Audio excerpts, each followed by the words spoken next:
Boa noite a todos. É um prazer receber vocês em nossa casa. Sejam muito bem-vindos. Eu vou fazer uma leitura do livro Fonte Viva, de Francisco Cândido Xavier, ditado pelo Espírito de Emmanuel. Varonilmente. Vigiai, estáis firmes na fé, portai-vos varonilmente, sede fortes. Paulo, primeira carta aos Coríntios, capítulo 16, versículo 13. Vigiai na luta comum, permanecei firmes na fé ante a tempestade. Portai-vos varonilmente em todos os lances difíceis. Sede fortes na dor, para guardar-lhe a lição de luz. Reveste-se o conselho de Paulo aos Coríntios, ainda hoje, de surpreendente oportunidade.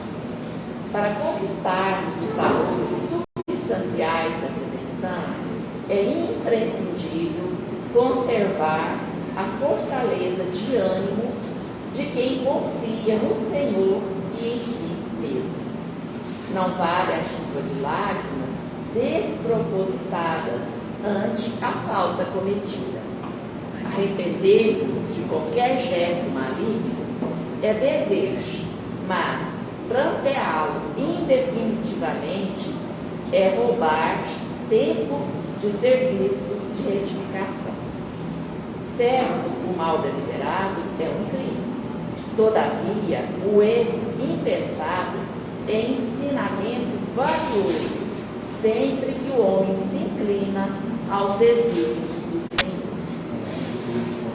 Sem resistência moral, um turbilhão de conflitos purificadores, o coração nobre se despedaça.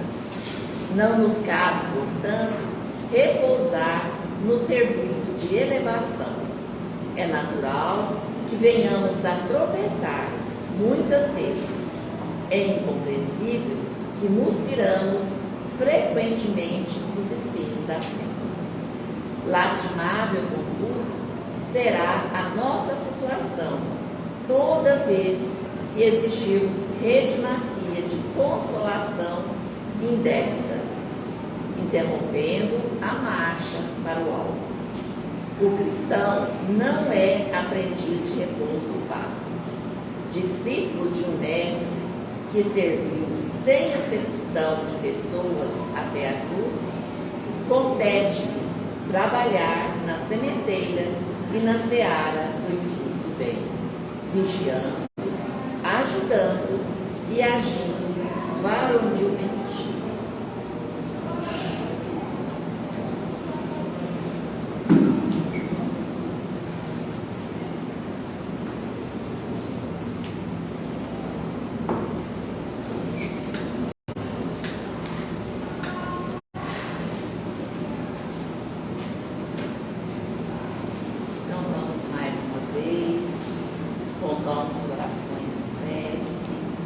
Elevar os nossos pensamentos até Jesus, pedindo a Ele que nos envolva na sua paz, na sua luz, pedindo a Ele que derrame bênçãos de amor, bênçãos de paz sobre nós, sobre esse ambiente, e possamos nesse momento sentir a presença de Jesus junto a cada um de nós, e todos nós possamos sentir o seu abraço, a sua mão sobre a nossa cabeça. Que todos nós possamos receber nesse momento um abraço fraterno do Mestre Jesus.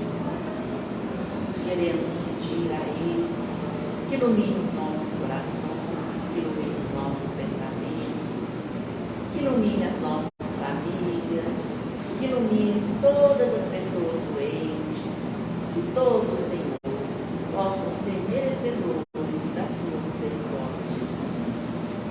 Queremos também, Senhor, pedir o amparo, o auxílio dos mentores espirituais, do mentor da nossa casa, que ele possa intuir o fidel para que ele nos traga a sua mensagem possamos estar aptos a receber e compreender essa mensagem.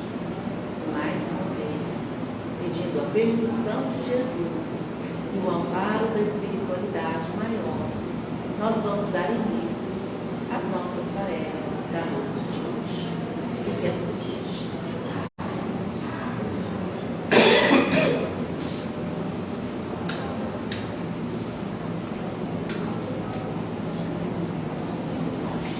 Então vamos mais uma vez convidar o Fidel. É um prazer receber você sempre. Seja bem-vindo.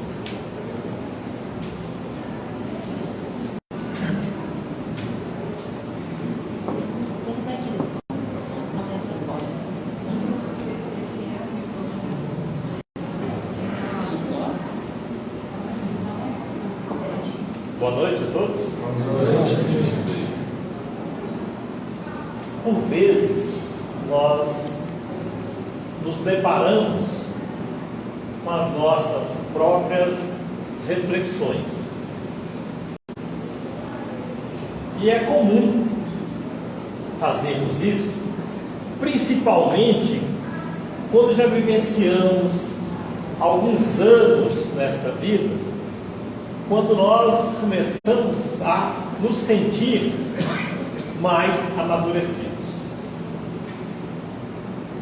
É muito comum a gente ouvir as pessoas dizendo: fulano venceu na vida,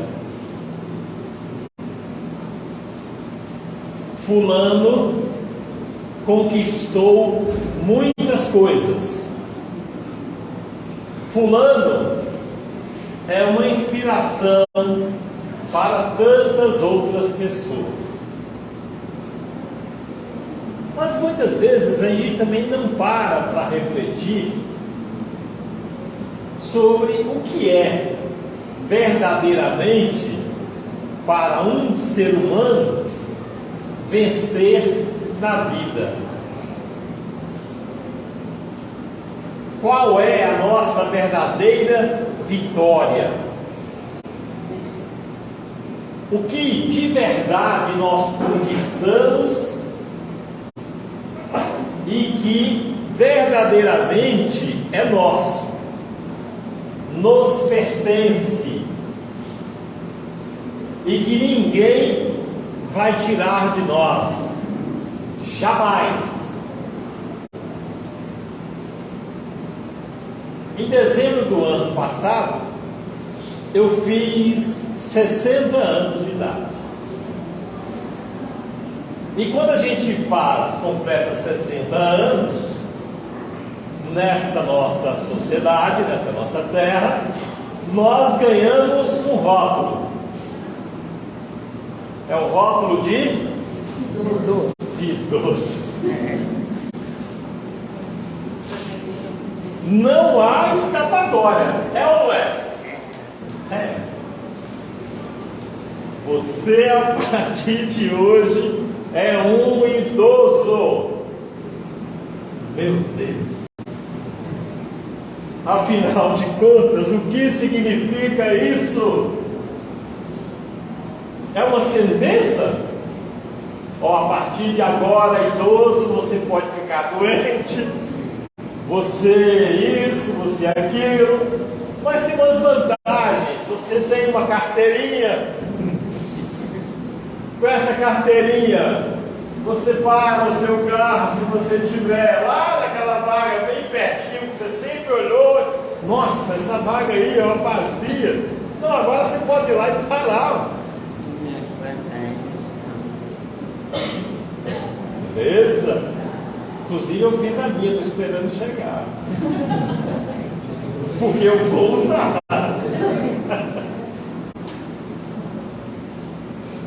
E então, a vida vai seguindo, mas psicologicamente, aquilo entra na nossa cabeça, ou não entra?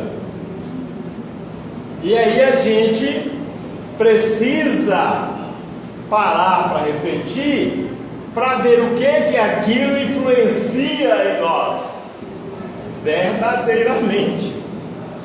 Porque em verdade mesmo nada muda. Dentro de nós nada muda. Na vida em si nada muda. Mas você é um idoso. E aí a gente para muitas vezes para pensar como nós nos vemos, como nós nos sentimos e como nós vemos as pessoas e o mundo diante do tempo. Particularmente, eu me lembro que quando eu tinha 40 anos mais ou menos, 40 anos a gente está naquele tempo, né? Nossa, maduro, né? Muita coisa, as conquistas materiais, né? E naquele tempo eu estava em um determinado auge profissional e em outros aspectos, porque eu morava lá em Maceió, era um empresário conhecido porque tinha conseguido um espaço bom,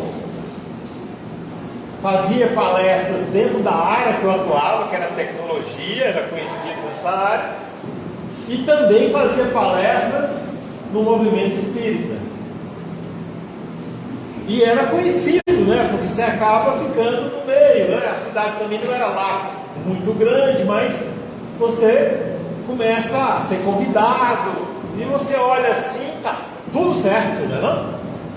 Estou ganhando dinheiro, empresário, bem sucedido, as coisas apontando pela vida que está tudo no seu caminho. Eu vou vencer, ou eu já venci na vida. E você acredita nos rótulos. Você olha para os rótulos, inclusive lá até hoje se usa fulano é um orador espírita. Parece que é um negócio, né? Fulano é orador espírita. Na época eu até publiquei um livro. E lá estava no livro dizendo, ó, orador espírita, médico, empresário, etc. Ou seja, o cara, né? Estava uma beleza. Aí eu olhei com 40 anos, olhei para a vida e falei, olha, quando eu chegar aos 50, eu vou estar realizado. Projetando aqui, nossa, eu vou estar bem demais. Tá? Do jeito que todo mundo sonha. Ok, e a vida vai seguindo. E a gente vai seguindo, e o trabalho tomando conta, e você vai correndo, e vai viajando, e você vai ali naquele ritmo, e as coisas vão te envolvendo, e você vai se envolvendo com elas. Só que, quando eu tinha uns 45 aproximadamente, um turbilhão de acontecimentos, né? Viagens para lá, viagens para cá. Numa delas, eu estava de carro, quase chegando em Palmas, no Tocantins, onde eu tinha aberto uma filial da empresa, compromissos lá me aguardando, né? Reuniões, lá, aquela coisa, né? Aquele movimentão. Faltava aí uns 30 quilômetros, mais ou menos, para chegar em Palmas. Eu tinha atravessado o rio que tem lá de uma balsa e tinha chovido um pouco. Logo depois da balsa, pego uma estrada para chegar em Palmas. E em um determinado local, meio reto, não era nada de perigoso, eu andando a uns 100 km, 110, me lembro direitinho de estar olhando para o velocímetro, o carro aquaplanou. Quando você passa numa poça d'água, o carro perdeu o controle E eu só olhei para frente a 110 por hora e aquele barranco lá com aquela pedra me esperando. Olha aí, vou bater, né? E agora? O que vai acontecer? Naqueles 6 segundos, sei lá, um filme passa mesmo na cabeça da gente. É tão rápido, mas são tantas coisas que você pensa naquele instante, são tantas coisas que você começa a pensar naquilo que é importante. E o que é importante não passa pelas coisas. O que é importante naquele momento te lembra, te chama a atenção que você poderá ou poderia não mais abraçar aqueles que você convivia, não mais ter a oportunidade disso ou daquilo naquela experiência. São várias coisas. E a menos importante é o material, a empresa, a reunião que tinha, porque... E ali o carro bateu, capotou umas 5, 6 vezes, não sei. E quando acabou, né, o acidente, o carro ficou de roda para baixo e eu ali no banco do passageiro. E pensando comigo, né? Será que eu ainda estou do lado de cá ou já passei para o lado de lá? Porque a gente que é espírita e estuda, o conhecimento ajuda a gente a, olha, vamos ver, né? O que vai acontecer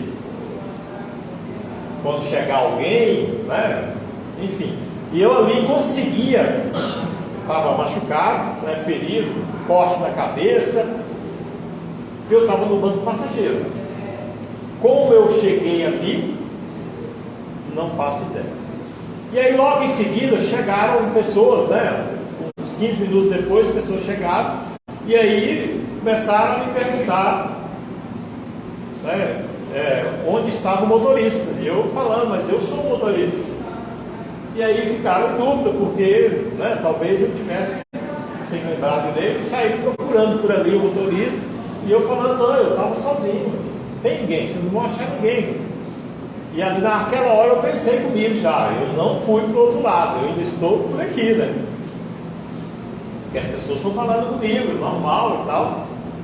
E eu sentindo dores, né? Vendo ali, sangrando, aquela coisa toda.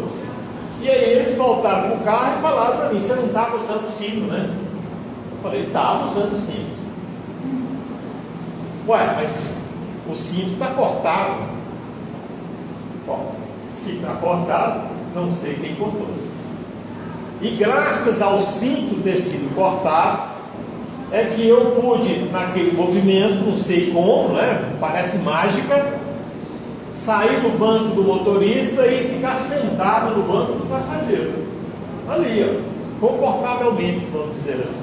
E foi o único lugar que sobrou, porque o veículo deu perda. Passei uns dias, fui levado para o socorro, né? Tudo mais, fizeram lá os exames, fizeram o exame na minha coluna AC7, tinha lá uma fratura, e o médico falou, olha, mais 1 milímetro, né? As coisas seriam muito diferentes, você poderia ficar paraplégico. Mas alguma coisa aconteceu que você está bem, você pode ir para casa daqui 2, 3 dias, você vai usar aí aquele, né, colar cervical, né? Fica com aquilo aí durante uns 45 dias.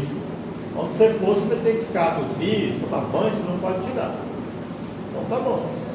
E fui para casa depois de 3 dias de avião, né? Com aquilo, todo lá, e todo fantasiado, né? Porque você fica com aquelas coisas todas, né? Faixa e tudo mais.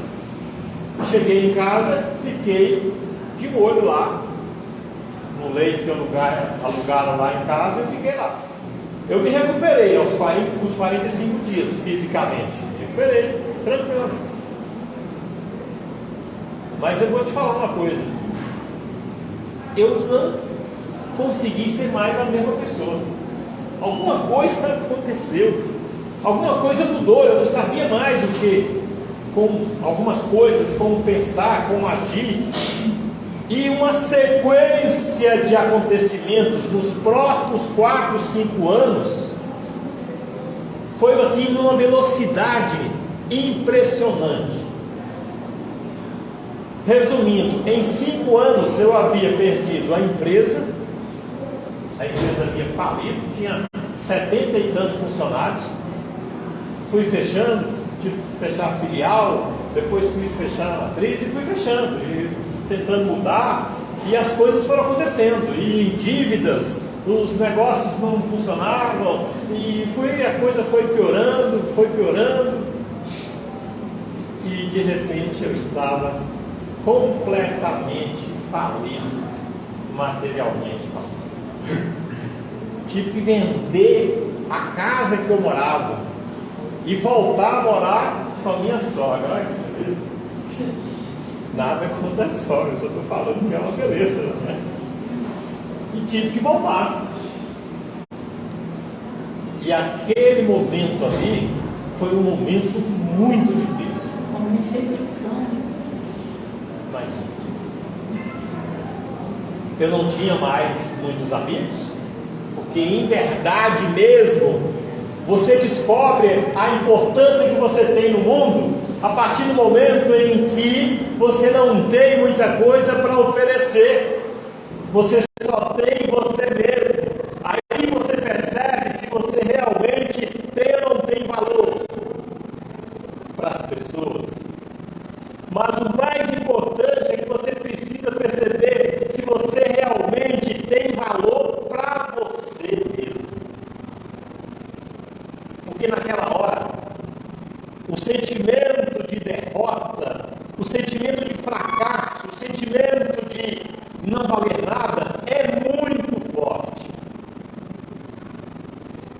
Naquela hora, a gente percebe que muita coisa que nós vivenciamos e acreditamos é ilusão em nós. É vaidade em nós. É materialismo. É orgulho. E aí é nessa hora que esses elementos em nós começam a sobressair mais ainda. Porque aí naquele momento o conhecimento ele parece não valer muito. Quando eu estou falando do conhecimento espírita, por exemplo. Porque naquela hora é você com você. É você diante das suas aflições. É você diante do seu sentimento de culpa. Porque naquele momento você começa a buscar as suas atitudes que te levaram àquela experiência. Você começa a se cobrar, você começa a se maltratar, você começa a se punir. E quando aquilo toma conta, a gente acaba abandonando a luz e simplesmente cai com todo o peso do orgulho, do remorso e da culpa, cai numa escuridão profunda. E ali surge de repente a depressão, porque é exatamente essa condição que nós nos colocamos de não querer ver, não querer enxergar, porque nós estamos na escuridão. Dizem que o orgulho mata, que o orgulho cega, que o orgulho aleja. E é isso mesmo. Porque quando o orgulho veio, muitas vezes nós até nos maltratamos ao ponto de nos matar. E nós até mesmo morremos para as coisas. E ele cega. Porque por mais que queiramos enxergar, por mais que queiramos buscar, o nosso sentimento faz com que a gente não consiga ver um palmo na frente do nariz. E não adianta as pessoas falarem para nós, não adianta as pessoas nos aconselharem, nos dizer, porque muitas vezes, dependendo do que elas nos disserem, serão mais chicoteadas, mais chicotadas em nós. E a gente faz o quê? A gente se isola, se fecha, se tranca e passa a sofrer imensamente. E naquele instante, então, eu percebi que eu entrei em um estado, porque a mudança foi tão grande, foi tão brusca, que eu ficava me perguntando, mas o que é que eu fiz? O que é que aconteceu? Por que isso? E às vezes vinha lá no fundo aqueles mesmos ensinamentos, aquelas mesmas palavras que o orador espírita falava em palestras, que o orador ou aquele que estava ali no atendimento fraterno falava para as pessoas, orientava, porque nós somos assim, em muitas vezes. Falar para o outro, guiar a dor do outro, orientar o caminho do outro, parece muito mais fácil. Mas quando é a nossa vez, quando é o nosso testemunho, quando é a nossa experiência, as coisas mudam de figura. Porque é exemplo. E para exemplificar, nós precisamos vivenciar. E para vivenciar, nós precisamos encontrar em nós os recursos que já estão lá. E por vezes se fazem esquecidos. E aquilo foi um turbilhão de sentimentos. E aquele turbilhão, ele foi só piorando. As situações foram ficando cada vez mais difíceis. Por quê? Porque ficamos. Porque nós vamos nos pesando e as coisas vão acontecendo. E chegou um ponto de fundo do poço, de pensar mesmo, não tem mais jeito. Acabou. Não aguento mais sofrer. Ah, mas a morte não existe. Não interessa. Eu não quero essa vida. Qualquer outra pode servir. Nós fazíamos isso.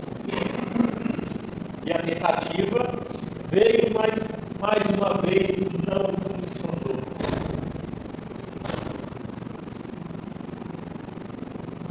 E o tempo passou. Deixei lá a cidade de Maceió, porque não tinha mais como viver dentro das condições que eu estava, e vim para Uberlândia. Peguei o carro, o único bem que sobrou, que era um carro que estava alienado, não tinha como ninguém levar. Graças a Deus, que aquele impedimento foi o que me proporcionou.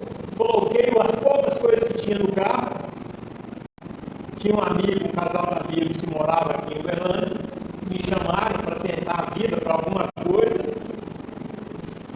Eles não sabiam tanto do meu drama e eu vim. Chorando na estrada e vim. Com tudo acabado. Separação, sem casa, sem nada. Mas só, estava, como diz, já estava na lona. E aqui, enfrentando desafios, enfrentando vários desafios, procurando recursos para poder resolver o processo obsessivo. Porque se há uma coisa que nós precisamos entender, é que as influências que nós recebemos nessa vida, elas não vêm só das pessoas que nós enxergamos. As influências acontecem nas nossas vidas o tempo inteiro. E dependendo da sintonia, dependendo da estação que você sintoniza o seu rádio, você vai ouvir a música, ou o barulho, ou o som que aquela sintonia transmite. Se você vai se identificar com ela, é outra E ali eu estava, sintonizado, e as vozes, e os pensamentos, e tudo que podia fazer sofrer. Eu podia ouvir as vozes me falando várias coisas. Mas aí a gente começou o tratamento, buscando recursos de toda maneira. E fomos recomeçando. E recomeçando. E reencontrando. Quando Jesus nos fala lá no Evangelho que nós precisamos nascer de novo, hoje eu entendo que não é só reencarnar. É que nessa nossa jornada, por vezes, nós precisamos nascer de novo. Em vários aspectos. Perdeu o esposo também? Também. Também? Perdeu nem a esposa? Tudo, perdi tudo. Perdi tudo. Aí a gente fala assim, a gente fala que perdeu como se nos pertencesse, né? Na verdade, eu deixei de ter comigo, porque as coisas não nos pertencem e elas são tiradas de nós sem a gente poder fazer nada. E, diante da experiência, nós vamos entendendo que nós nunca perdemos o que é nosso. Nós nunca perdemos o que está dentro de nós. E por vezes ignoramos. E o nascer de novo é, por vezes, fazer com que nós comecemos do zero, como se tivéssemos realmente em um estado inicial. Só que ninguém começa do zero. Todo recomeço é a partir de um ponto que já estamos. Ninguém volta para trás. Nós podemos até estacionar, mas quando recomeçamos, nós começamos ou recomeçamos com alguma coisa. Aqui no centro tem uma frase do Chico que fala sobre recomeço, que ninguém pode voltar atrás para poder mudar aquilo que já passou. Mas qualquer um de nós pode começar de novo e fazer um novo final. E fazer um novo final é um ciclo, porque nós atravessamos vários ciclos. E esses ciclos nos fazem crescer muito. E nesse aspecto, aquela ideia que eu pensava comigo, quando eu chegar aos 50 anos, eu quero estar vencido na vida. Eu quero estar no auge. E aos 50 anos, eu estava falido, na lona.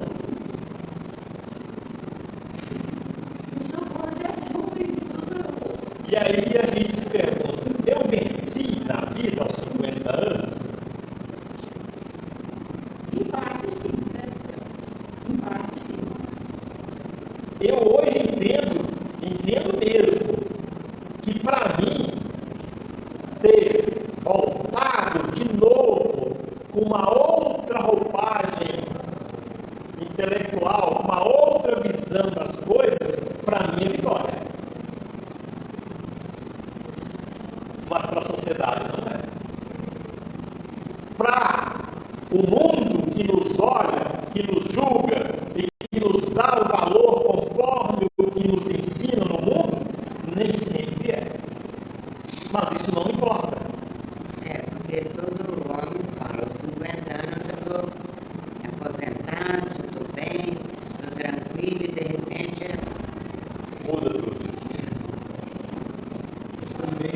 Meio século de vida, isso sim é um isso sim é uma vitória. Porque a muitos foi negado chegar nesse momento. Né? Por outro lado, você chegou, isso já é uma conquista. E eu tentei não chegar. E sem contar que ele lá em cima cortou o seu. Pois é. Imagina. O seu Cortou o cinto, cinto. porque se você fez o nome do motorista, você ia bater na queda e você morrer. Então, você ficando de carro, quer dizer, você fechou mais. Então, Gente, é uma outra chance de vida. a vida é muito interessante. O valor é muito importante. A gente, às vezes, lê as histórias das pessoas. Das pessoas que passaram, né? O Steve Jobs, por exemplo. O José Alencar, que foi vice-presidente naquela época, que era um grande empresário. O José Alencar era um grande empresário. Era realizado, materialmente falando. Só que ele teve uma enfermidade. E a enfermidade, o câncer, o levou ao hospital.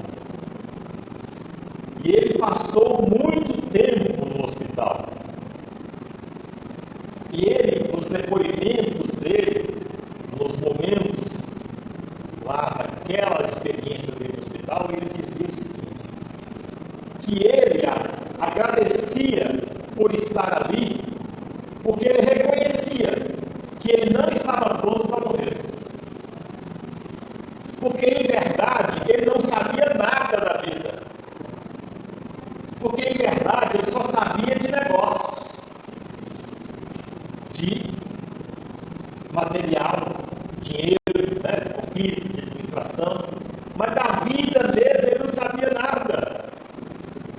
E ali ele estava aprendendo sobre a vida.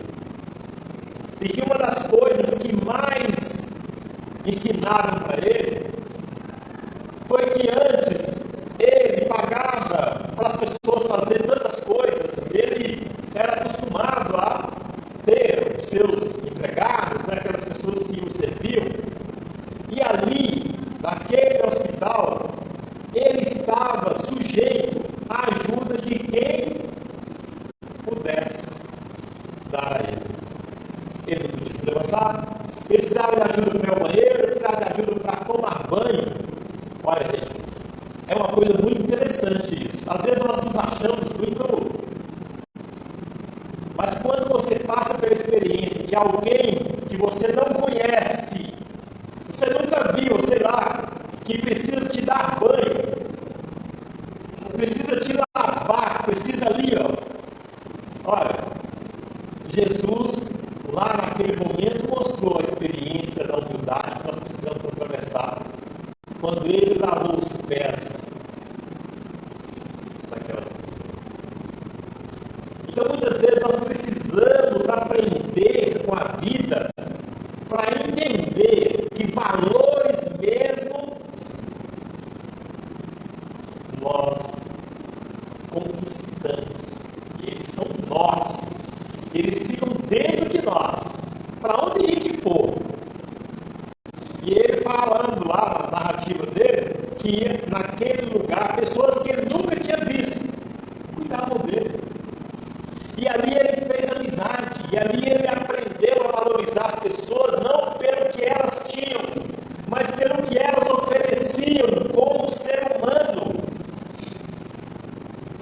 pela bondade para com ele, pela atenção para com ele, pelas horas que as pessoas passavam ali conversando com ele, e ele ali naquele estado, sem saber se ia voltar para casa, sem saber quantos dias mais ele. E chegou o momento que ele disse: agora sim eu estou pronto para morrer, porque eu nasci de novo nesse lugar. Agora sim eu estou pronto.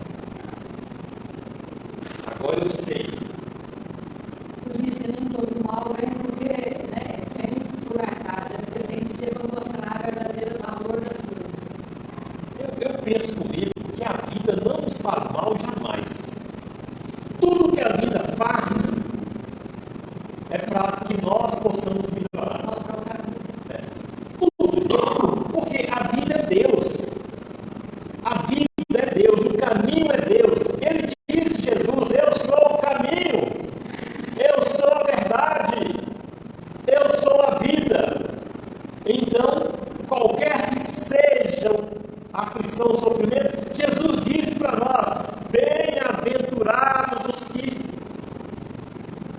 sofrem. Bem-aventurados os aflitos. Ele disse isso porque ele sabe que é exatamente essas experiências trabalhosas que nos fazem descobrir os verdadeiros tesouros, para que a gente possa falar assim: eu venci. E ele mesmo disse: tende bom ânimo, nesta vida terei aflições, mas tende bom ânimo, eu venci o mundo. E vencer o mundo não é ter uma conta bancária, porque o próprio José Alencar se foi, deixou uma conta bancária enorme. O Steve Jobs se foi, deixou uma conta bancária enorme. Mas a vitória, a conquista deles não estava ali naquelas contas. A conquista estava com eles. A transformação íntima moral, a evolução em termos de valores que realmente importam. Então nós precisamos refletir. E a vida é muito interessante, porque a gente já ouviu falar do bumerangue, né? O bumerangue é muito usado lá na Austrália, é muito conhecido na Austrália. O bumerangue é um objeto meio inerte, né? Meio V. E o bumerangue, quando você lança, ele vai. E volta para o lugar de onde foi arremessado. E a vida é assim. Não há injustiças. Nós semeamos, nós falamos, nós agimos, nós escolhemos, nós decidimos, nós atuamos. E só lançando. E o tempo traz de volta para nós conforme as sementes que nós jogamos. É assim que funciona. A doutrina espírita, em vários aspectos, nos mostram isso. E Jesus falou sobre isso. Aquele que pela espada ferir, pela espada será ferido. Olha, a espada pode representar uma palavra, pode representar um crime, pode representar uma desonestidade, pode representar um adultério, pode representar várias coisas. São várias coisas que a gente faz, mas no devido tempo, dentro da misericórdia divina, com o alcance da nossa capacidade de reparar, aquilo retorna de uma forma que nós precisamos passar. Não há injustiça, porque a gente sabe que Deus é infinitamente justo e bom. A vida não é Deus? Então a vida é infinitamente boa e justa. Não é mais fulano? Olha, a cada um conforme as suas obras, nos lembra Paulo lá no Evangelho. Então o que nós precisamos fazer é usar aquilo que ele, Jesus, nos ensinou, que nós não podemos colocar a candeia embaixo do alqueire. E a candeia é o Evangelho. A candeia é a luz que nos clareia a consciência. A candeia são os ensinamentos preciosos que nós precisamos colocar em prática. A candeia é exatamente tudo aquilo que é verdadeiro e permanente que nós precisamos lembrar nas horas difíceis. Ter confiança não é fácil na hora que a gente está na dificuldade. Conta que havia ali naquela região um alpinista muito conhecido, um cara muito competente, famoso, e o plano dele era escalar o Everest. Ele, né? Não, ele se preparou, treinou, calculou, fez tudo bonitinho. E ele foi para lá, sozinho, e ali ele começou a escalar. Foi, só que ele calculou, subiu, calculou o tempo, ficou erradamente, e de repente escureceu. Escureceu de um jeito que ele não esperava. E ali tudo escuro. E ele falou, tem que seguir, porque o meu plano é chegar mais um pouco para eu poder descansar. E naquelas tentativas, um dos ganchos se soltou. E a hora que o gancho se soltou, ele despencou. E foi caindo. De repente, pá! A corda, deu aquele solavanco, a corda segurou. E ele seguiu pendurado. Aquele vento frio, aquela escuridão, e ele ferido, né, tinha se machucado. E agora? O que fazer? Sem força para poder subir, machucado ao ponto de não poder prosseguir, pensou. Naquela hora ele pensou e lembrou de Deus. Deus, se você existe, por favor, me diga como nos faz dessa. E ali, nada. Mais silêncio, e ele respirou fundo de novo, sofrendo com dor, e mais profundamente, mais sinceramente, ele outra vez, Senhor, Mas não milagre. eu preciso de sua ajuda. Por favor, me diga como eu saio dessa.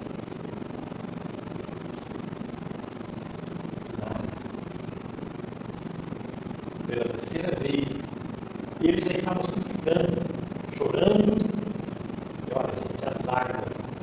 Quando nós choramos, alguma coisa aconteceu, né? As lágrimas ali, ele pediu mais uma vez: ô Senhor, eu preciso da sua ajuda, por favor, me diga como eu saio dessa. Naquele silêncio, de repente, a voz: corta a corda. Ele achou que estava muito alto. Aí ele: o quê? Como cortar a corda? Se eu cortar a corda, eu vou, né? Pendurado aqui, essa voz aí não é a voz. E mais uma vez ele esperou e a voz outra vez: quer se salvar? Corta a corda. Conta-se que o corpo do alpinista foi encontrado dias depois, congelado a 1,5 metros do chão. Quer dizer, você bota a corda, foi embora, não morreu. É fácil. Qual de nós cortaria a corda? Ter fé, ter confiança em Deus na vida não é fácil. Nós não podemos julgar ninguém. Não é fácil, não, gente. Na hora que a coisa está difícil, olha, não é brincadeira. Ah, mas é minha intuição. E será que é sua intuição mesmo? Porque às vezes ele fala assim, mas minha intuição não tem para fazer isso. Olha, e aí? Mas a voz está clara. Bom, se a voz está clara, e aí, vamos? Às vezes a gente tem que confiar. E a confiança dentro do bom senso nos leva a dar passos corretos. E é exatamente essa função da luz nas nossas vidas.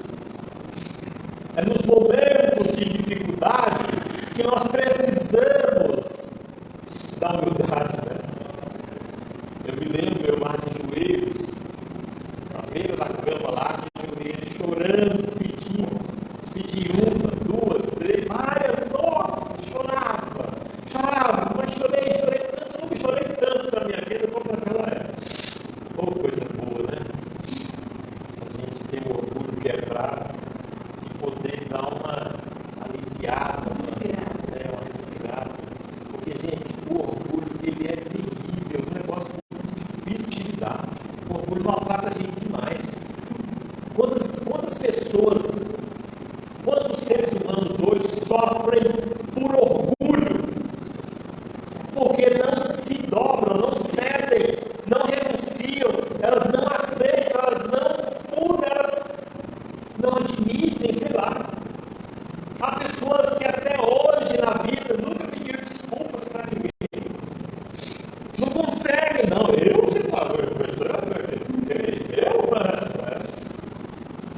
Você precisa.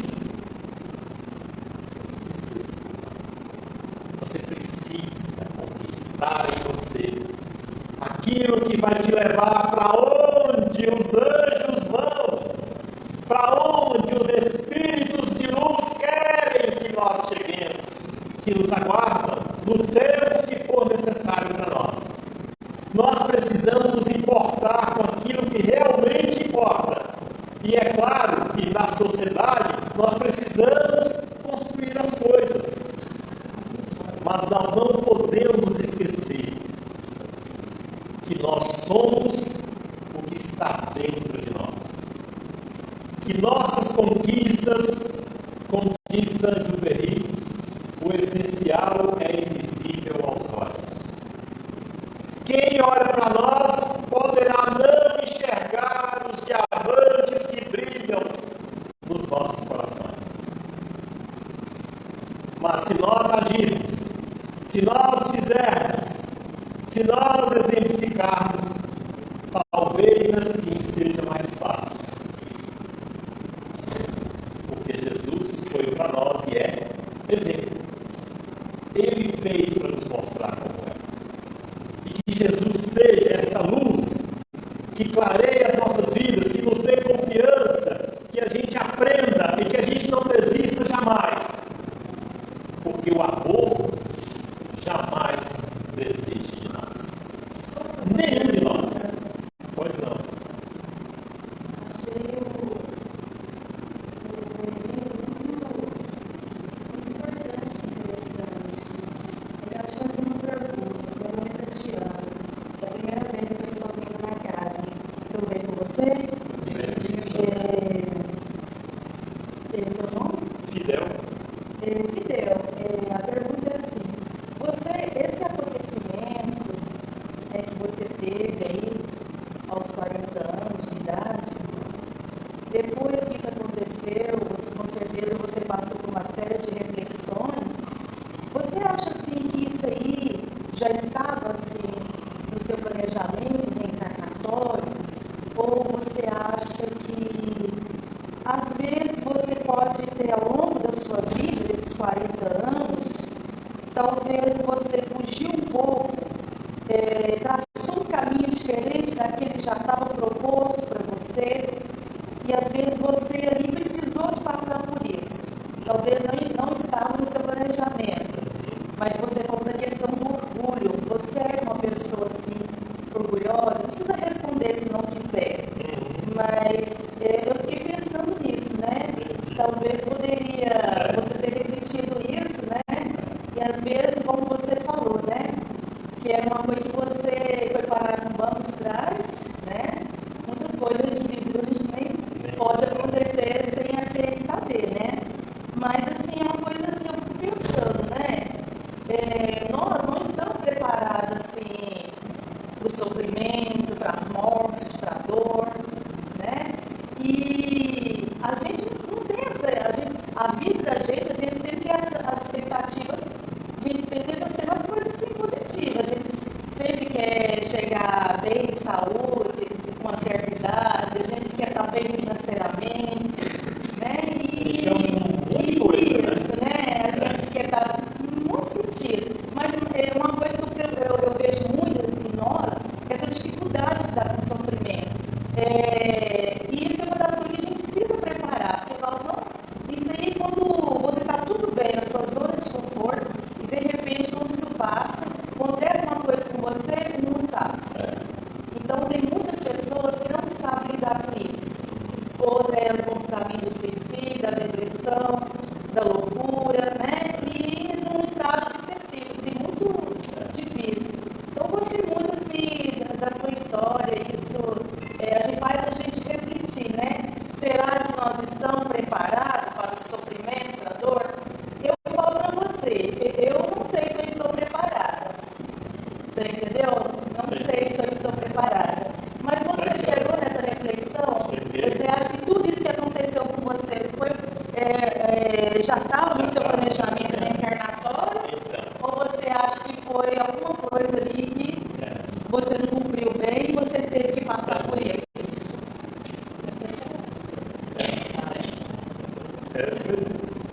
Só para responder, a gente muitas vezes não sabe. E eu continuo não sabendo. A única coisa que hoje eu acho importante é o aprendizado que aconteceu. Agora, se estava planejado ou não, não sei. E algumas coisas que eu fiz, que eu escolhi, eu sei que elas me levaram até onde eu estava. Tá bom? Então vamos agradecer o Fidel, muito obrigada. Foi, como se diz, uma linda história, né? Mas que a gente sabe que traz muitas coisas boas para a gente, né? Às vezes o sofrimento nos traz sofrimento, né?